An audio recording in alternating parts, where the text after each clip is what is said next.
Hey, we live in this Twin Sports TV. Hey, y'all know what time it is. It's Twin Talk. It's Twin Talk. We in the building. We appreciate y'all tuning in and being in the building. We want to get in with y'all. We having a great day. And we love to share it with you. We appreciate you guys tuning in. Everything y'all do for Twin Sports TV and supporting us to support the kids. We definitely appreciate it. We do. We love you guys. So definitely make sure you subscribe to that.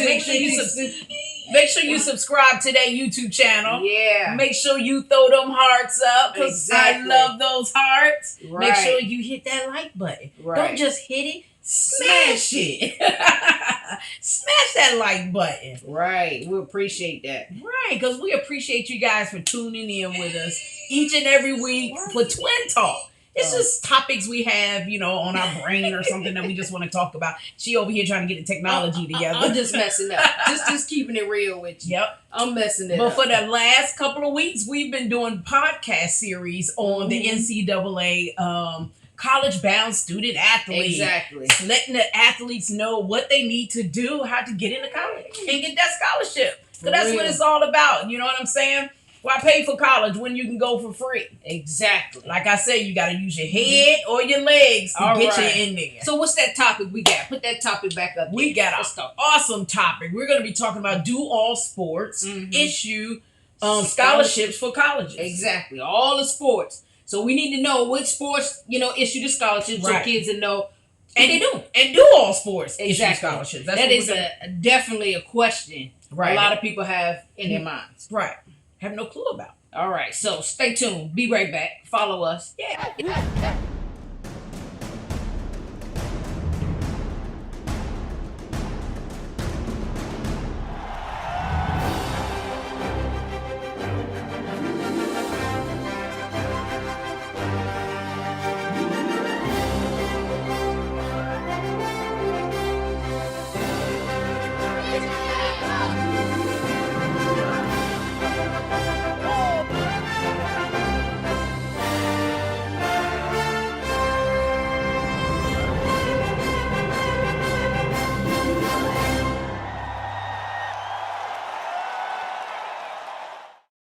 Hey, it's us, Twin Sports TV. We're here for Twin Talk. We getting it in. Oh, yeah. Hey, we got a hot topic today. We do. A lot of people been hitting us up, about different questions about their athletes, especially those who are in high school, trying to go to college, taking their game to the next level. But that's what Twin Sports TV is all about. We want to give you guys exposure so you can get opportunity to take your game to the next level. Right. You know what I'm saying? So do all sports, issue scholarships for college. Exactly.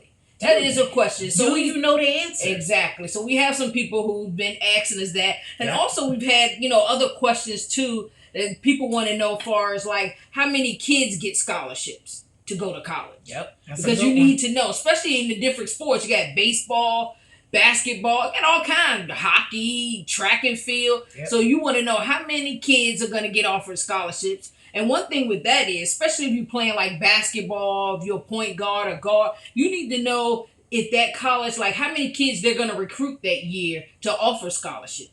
So that's very important. So you know whether you're going to get that scholarship or if that's a school that's not fit for you. If you're looking for a scholarship to go to college, you might have to go to another school that you can fill that gap in and get on that court and play some ball.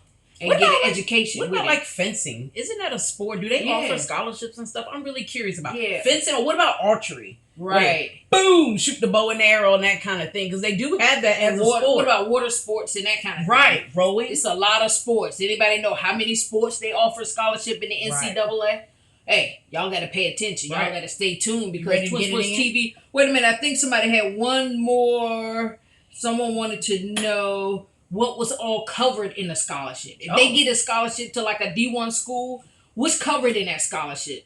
So we need to definitely dive in because you don't know. It could be just room and board. It could be just books. It could be anything. So you definitely want to know. It could be just tuition. We don't know. It's a lot of factors into that. So we're going to take a deep dive. We're going to dive in a little deeper and answer some of these questions that people are asking us. So we're across all platforms. So make sure you hit that like button, subscribe, smash it. You know what I'm saying? And share this video with as many people people, friends, athletes, coaches that you know. So I know you guys know a lot of people out there with kids that are playing sports. Exactly. And it doesn't matter. It has to be in high school, about to go into college. Right. This could be good information for those that are going into high school to get them prepared and ready. Right. Because that process is huge. It's rigorous. So you want to make sure you got as much information as possible ahead of time. So you can get ahead of the game. Head of the game. So let's get it in. You want to dive in right now? Dive in. All right. Let's dive in. Let's share the screen with the good people out there. And we're talking about the NCAA sports. And we're getting this from the NCAA college bound guide. It's the guide for the college bound student. Yep, student athlete. Mm-hmm. So you guys information. And you can go get this information too off of online, off of the NCAA site as well. But we're going to go ahead and break these things down for you so you can digest them little pieces at a time instead of being overwhelmed with the manual, because the guide is pretty thick. It's really thick. So you can go back to our prior videos and listen to them, take notes, figure stuff out. All the Twin Talks is on our YouTube channel at TwinSportsTV. Right. So if you hit that subscribe button, you'll get all the videos. Yes. And you don't have to search for them. You don't. Hey, we're doing it all. We're doing it all for you. Exactly. I love it. Okay, where we want to start? NCAA sports. That's right. Let's see. Somebody asked how many sports to get a scholarship. Right. How many of them offer in D1? Let's see. 2, 3. Okay. The NCAA conducts 90 national championships in 24 sports across Division 1, 2, and 3, with 45 championships administered for women and 42 for men. That means almost 54,000 student athletes participate in NCAA championships each year. Wow. That's a lot.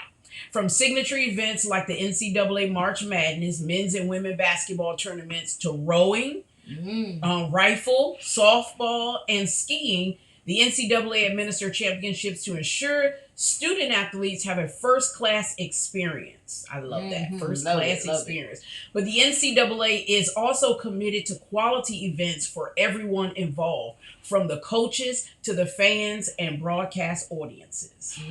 It is important to the NCAA that our championships have a positive impact on the communities that host them. The NCAA hosts youth clinics and various fan events to complement the competition, creating what is hoped to be a championship experience for everyone involved. I like that. And I like that part where they like to a positive impact on the communities that host their events. Yes. Because their championships are huge. It brings a lot of people from all over across the country. I mean, to that one area. So hotels, from restaurants, paraphernalia, small little vendors that's on the street selling taxi, stuff. Everything. Everybody can benefit and profit from these events. So it's very important. I like that part that they're giving back to the community, because that's what it should do. That's what it's all because about. It's the kids in the community that's playing these events. That's right.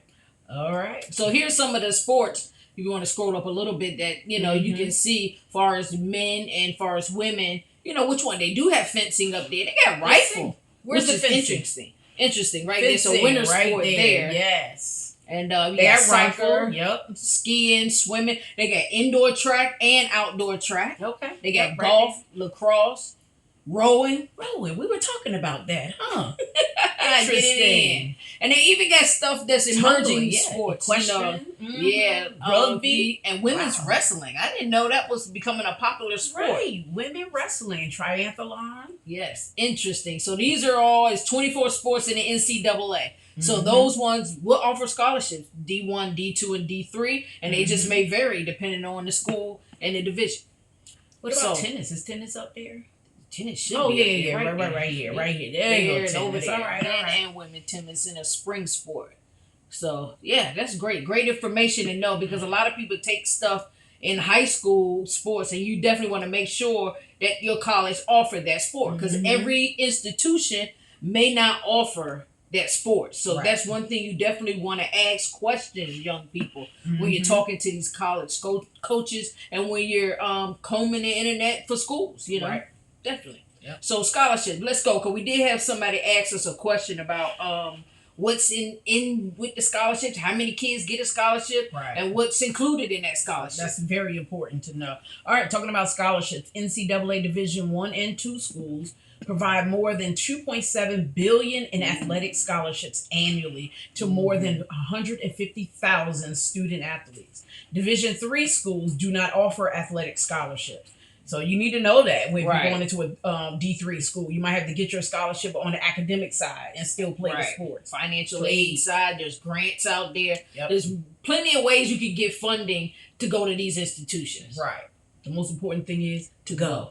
Okay, only about 2% of high school athletes are awarded athletic scholarship to compete in college. That's a very small number. Very small number. You got to get your game up. Definitely get your game up on and off the field. Right.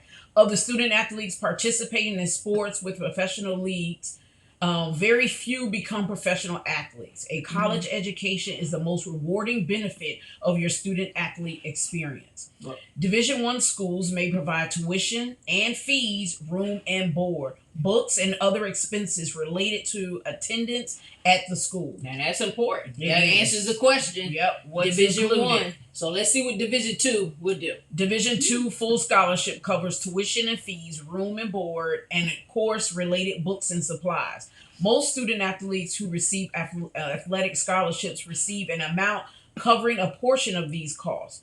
Many student athletes also benefit from academic scholarships, NCAA financial aid programs such as the NCAA Division I Student Assistance Fund, and need-based aid such as federal Pell Grants. You must report all financial aid you receive to your NCAA school financial aid office. If you have any questions about what financial aid you can be accepted, contact your NCAA school's financial aid office and athletics department for help. And also, so that means if you get a scholarship, it might not just all be for athletic scholarship. It could be academics, could be financial, could be some grants, could be a combination of funding to get you into college to play ball. Right. Most importantly, is you get that scholarship. Exactly. Division 1 schools must provide you with a multi-year scholarships. That's good to know. That's awesome. Right, because that'd be crazy if you get in there and just get 1 year and then you're like, oh my God, how am I going to pay for the rest? Like, what if you get redshirt or something the first year? Or injured or something like that. You got to know those things. Division 2 schools must provide you with a 1-year scholarship. Additionally, Division 1 and 2 schools may pay for you to finish your bachelor's or master's degree after you finish playing NCAA sports. That's good to know. Exactly. NCAA rules require you to be registered with the NCAA Eligibility Center in order to go on an official visit.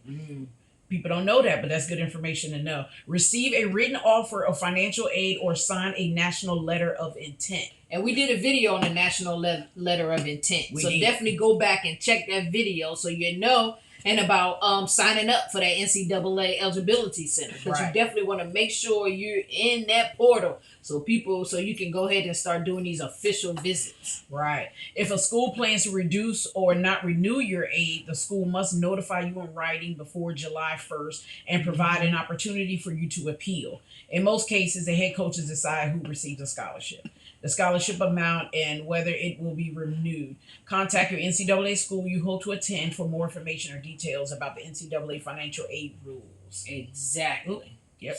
That's it. And a lot of people don't know that far as Ivy League schools, they don't offer athletic scholarships. So you might have to get your financing, your funding, or elsewhere, or you just have to pay it out of your pocket. You can get grants, loans, that kind of thing. So you definitely need to know those difference in the D1 schools versus your Ivy Leagues and your regulars. So you know what I'm saying? It's a different process. Exactly. And it's good to be informed of those processes early on. So as much information you can get to get ahead of the game, to get your game up, to be in the game. Right. So you definitely know whether you're getting a full scholarship or a partial scholarship. So we already know that the D1 schools, they offer you a multi-year scholarship, which is great. So if you're going to a D2 or D3, you need to really pay attention. Because you might not get everything covered. You might not get the tuition, all of the tuition or the room and board or the books and the extra fees and stuff taken care of in that scholarship. So you definitely want to make sure you know the difference and which school is offering what. So it's always great to ask questions. Lots of questions. No question is too dumb or small. Right. Make sure you ask lots of questions when you talk to the coaches or the staff. The institution, that kind of thing. You want to be prepared as much as possible. Exactly. All right. Let me see. Somebody here, asked another question. Can you play 2 sports in college and get 2 scholarships? Hey, interesting. It's a good one. I think you can play 2 sports, definitely. Right. But once you get maybe like the D1 level, most of them usually go specific to one sport. I believe so. But maybe like the D2, D3, or the NAIA, they may, allow you to play multiple sports and really give multiple scholarships in different sports. So you have to really look at that, look at the institution and see which one offers what. But there have been athletes that went to universities and played 2 sports. Right. Even all the way up into the pros. It might be rare. Yeah, it's don't happen all the time. Right. It's not but it has happened. Exactly. So get it in. If you're playing 2 sports and that kind of thing, because we've seen it in the pros. Yep. Football, baseball. We've seen several athletes do that. So hey, they got to get the game up. Yep. But that's what it is. You need to figure out which sport you're in. Yeah. Which school's offering a scholarship. Let us know, because there's 24 sports in the NCAA that offer scholarships. You need to know how much money you can get and that kind of thing. And make sure the school that you choose is in the major in the field that you want to go into as well. Definitely. So definitely want to look at everything, because even after their sports career, if you don't go on to a professional, into the professional realm, you want to make sure that you have those courses and that experience of the career path you want to follow. So you want to make sure that school has that career path of your choice. Exactly, because only 2% is gonna get that scholarship to go to college, but you still can get there. You still can go. There's other ways of going. Right. Even if you don't get a scholarship, you can walk on. Right. If you're that passionate and it's your dream and that's what you want to do, you can still walk on. We have interviewed actually player that played for Baltimore Ravens. Right. He walked on at Georgia Tech. Yep. He was like 6th string. Yep. Running back, and made it all the way to the NFL. And he told the story to a bunch of young kids. That we had invited him out to speak to the kids, because we want to get them motivated and to because everybody don't go the same traditional way. Right. You know what I'm saying? Everybody's path can be people's path can be different. Right. He was 6th string running back. And he made it. He didn't give up. He kept working. He outworked everybody, and his opportunity was there. Right. And when opportunity was there, he was ready. He was prepared. Oh, that's great. Opportunity was there, and he was prepared. Yep. Exactly. So he took advantage of it, and it took him all the way to the top. Yep. So he gained head on that. He just got it in. That's why we always say, get your game up. Yep. Woo! You know what I'm saying? Get your game up no matter what. Even if you're on the sideline and you observe it, get your game up. Be learning the game and what's going on around you, so you'll be prepared once that time comes. Yep. You can shine like that star. Hey, we appreciate y'all tuning in and turning up. We didn't introduce our guy back there. Hey, Sammy's in the building. Yeah. Go Sammy, go Sammy. Go Sammy, go Sammy. Hey, Sammy been rolling with us for the year, for the new year. So hey, we getting it in. Sammy's cool, we cool, you cool, everybody's cool. We appreciate it. Hey, y'all know what? Be your best self, because the best is yet to come. Woo! We love you.